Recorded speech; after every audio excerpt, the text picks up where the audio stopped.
မင်းမျက်နှာလည်းကြည့်တမ်းမအောင်ကွာမသိရင်ချီကတက်ကြိတ်ထားတဲ့အတိုင်းပဲဘာဖြစ်နေလဲ ဒီဟုတ်တယ်ချီကတက်ကြိတ်တယ်လို့ခံစားနေရတာ နေပါဦးကဘာဖြစ်လာလို့လဲ ဆိုတော့မင်းမရည်လေအိမ်ဝင်လာပြီးပြဿနာရှာသွားတယ်မင်းကငါဖြက်စီးနေရတယ်အမင်းသိလား ထားလိုက်စမ်းပါကွာမင်းကလည်းခမိန်မှာညံမရှိရမင်းလည်းသိရတာနဲ့အဖက်မလို့ပဲလွတ်ထားလိုက်စမ်းပါ ငါဖက်မလုပ်ဘူးငါမိမသွားပြီးတော့ဖက်လုပ်နေတာမင်းမနဲ့စကားတွေတယောက်တစ်ခုစီပြဿနာတွေဖြစ်နေကြတာကွာစိတ်ပြတ်ဖို့တော့ကောင်းတယ် မိမကြီးဆိုတာဒီလိုပဲကွာလူကြီးတစ်သက်တော့များကြတာပဲတော့မင်းအဆန်းလို့ ပန်းနေ မိမယူထားပြီးသွားတယ်ဒီလိုပဲဝစ်ခံရမှာပေါ့ကွာ ဒီကွာ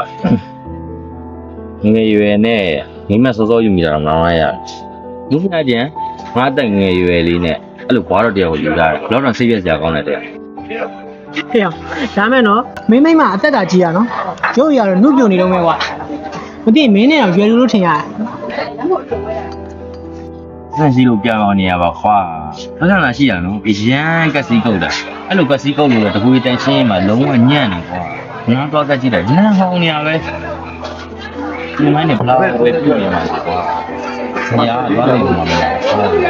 ဟောဒါကတော့ဖိုင်းဆိုတော့လေအပြုတ်လုံးလုံးထွတ်ထွတ်လေးနေတာဘယ်ရှင်လို့ရမလဲကွာ